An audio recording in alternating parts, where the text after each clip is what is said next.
I read a line somewhere which says, "You can silence 50 scholars with one fact, but you cannot silence an idiot with 50 facts." This one line perfectly captures the tragedy of our age. Because when critical thinking dies, collective stupidity naturally rises. In such a world, everyone is convinced they are right, and everyone else is wrong. Opinions grow louder than logic, and emotions grow stronger than evidence. But the real question is, why does this happen? Why is critical thinking dying faster in our time than ever before?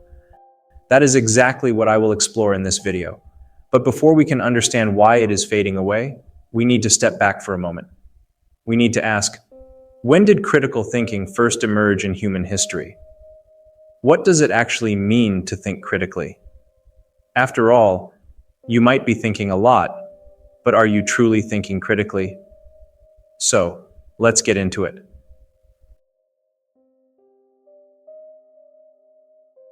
Critical thinking is more than just thinking a lot.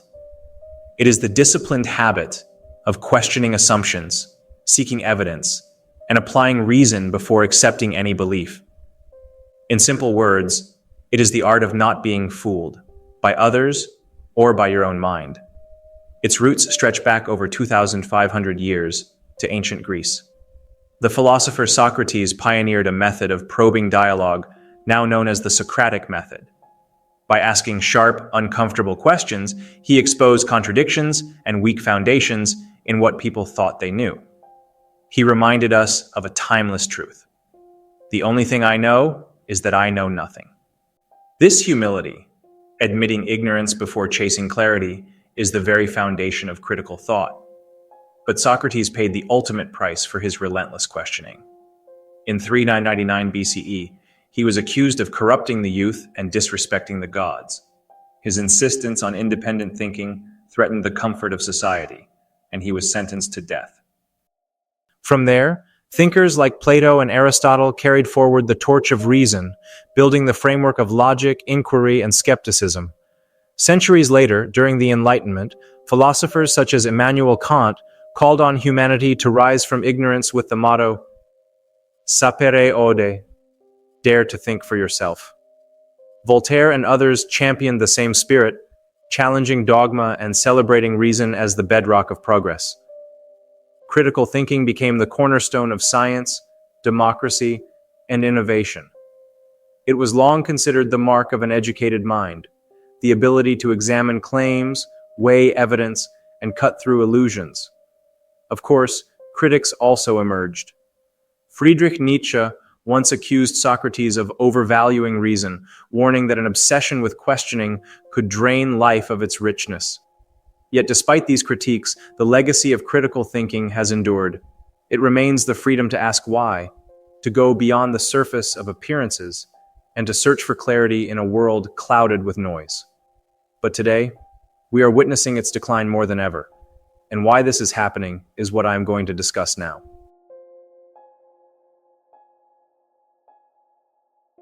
We live in an age where every answer is just one click away. At first glance, this feels empowering. We have the wisdom of the world in our pockets. But the reality is far darker. We are drowning in information, and the human brain was never built to process this flood. Psychologists call it information overload, when data bombards us faster than we can reflect, forcing us to take mental shortcuts. Think about it. If someone asks you to calculate 56 plus 87, do you pause and work it out, or do you instantly reach for your phone? Most of us choose the shortcut. Every detail of life has become Googleable, and while that makes life easier, it also trains us to offload our thinking onto machines. Over time, we forget how to reason deeply because we've stopped practicing it. The Nobel laureate Daniel Kahneman once described two modes of thought: System 1, which is fast, automatic, and intuitive, and System 2, which is slow, effortful, and rational. Critical thinking lives in System 2. It is the part of us that questions, analyzes, and doubts. But here's the problem. When apps, calculators, and AI do the hard work for us, System 2 is left idle. Like a muscle that is never exercised, our deeper reasoning begins to atrophy. This is why many people today remember not the answer itself, but only where to find it. Studies even show that constant reliance on search engines makes us less likely to commit knowledge to memory. It's what researchers call the Google effect. We outsource our intelligence, skimming headlines and trusting the first popular result. The result? Mental laziness. Our world moves so fast that we don't stop to reflect. We prefer instant headlines over complex reasoning, sound bites over analysis, intuition over scrutiny. The Socratic method of questioning, asking why and refusing to accept easy answers, has been replaced by a culture of Google it and forget it. Information overload has given us the illusion of knowledge but stripped away the discipline of thought. And in that silence, critical thinking quietly dies. Information overload may dull our minds, but something even more dangerous follows: the comfort of only hearing what we already believe. And this is what I am going to discuss now.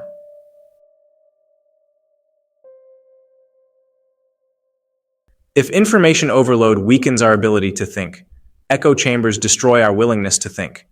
In today's world, we live inside countless tribes, political, religious, cultural, or even based on hobbies and interests. Human beings naturally seek out people who agree with them, but technology has magnified this instinct to dangerous levels. Social media algorithms now track every click, like, and comment, then feed us content that matches our past beliefs. The result? We end up surrounded by opinions that sound just like our own. This is the echo chamber, a place where we only hear our own voices echoed back at us. If you believe A, you will rarely encounter a strong case for not A. Over time, the mind gets lazy. It accepts whatever confirms its worldview and dismisses the rest as fake, biased, or stupid. This is confirmation bias, the mental shortcut that prefers comfort over challenge. And in an age of endless digital tribes, almost everyone is trapped in one.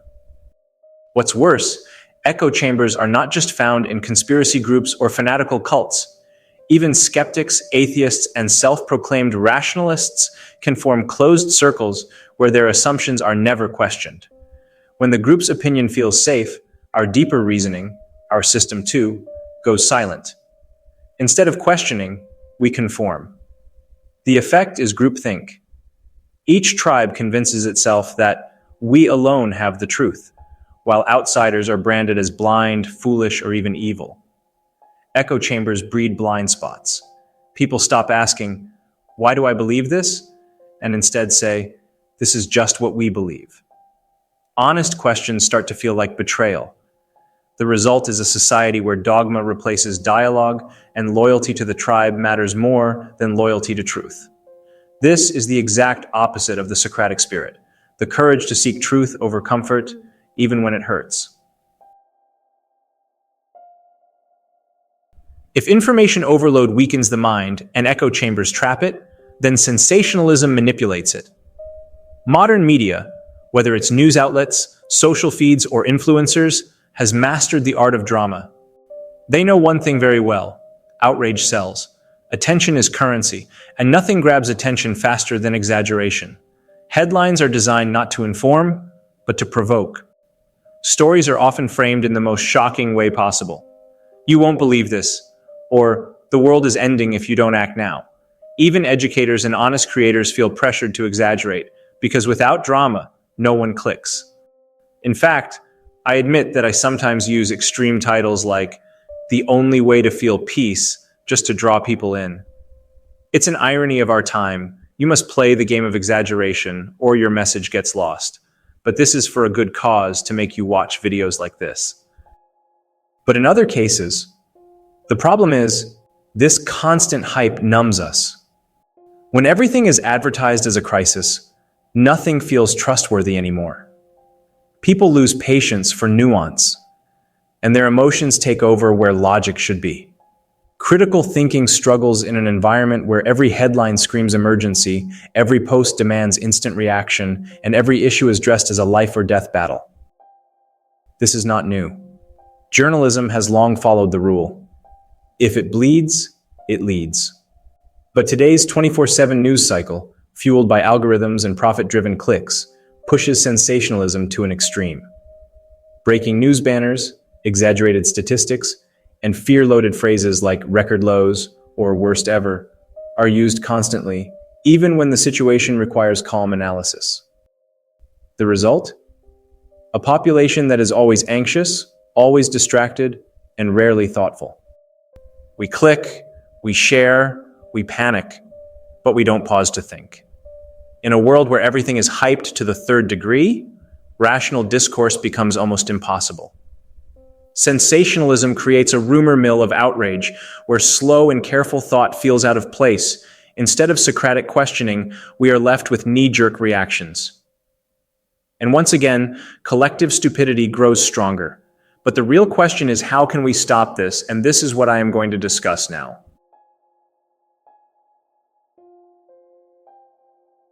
Encourage curiosity. Curiosity is the antidote to mental laziness. Einstein once admitted, "I have no special talents. I am only passionately curious." Curious people don't stop at the first answer. They ask why again and again. Before accepting any claim, pause and ask yourself, what is the evidence? How do I know this? What if the opposite were true? The quality of our thinking is revealed by the quality of our questions. Reading widely, journaling, or joining discussions and debates can help you revive that Socratic spirit of inquiry. Slow down and think. In a world that demands instant reactions, learn to resist. When you see a shocking headline, don't just skim. Read the full article, trace the source, and reflect. Avoid multitasking when dealing with complex ideas. Meditation and mindfulness can also train your focus.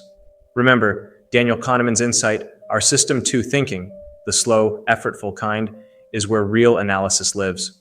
Strengthen it by doing the math yourself, writing out arguments, or weighing pros and cons before making decisions. Diversify your sources. Escape your echo chamber. Deliberately seek out perspectives that challenge you. Read media from different sides of the spectrum, follow thinkers you disagree with, and explore viewpoints from other cultures. When you encounter statistics or claims, trace them back to their original sources. Play devil's advocate with your own beliefs and invite others to question them. This is how you weaken confirmation bias and strengthen your ability to see clearly. Reform education and leadership. Critical thinking must also be cultivated at a societal level. Schools should emphasize reasoning, debate, and analysis over rote memorization. Philosophy, logic, and science projects that demand inquiry help train young minds to think. Adults can do the same by studying logic, skepticism, or works by great thinkers.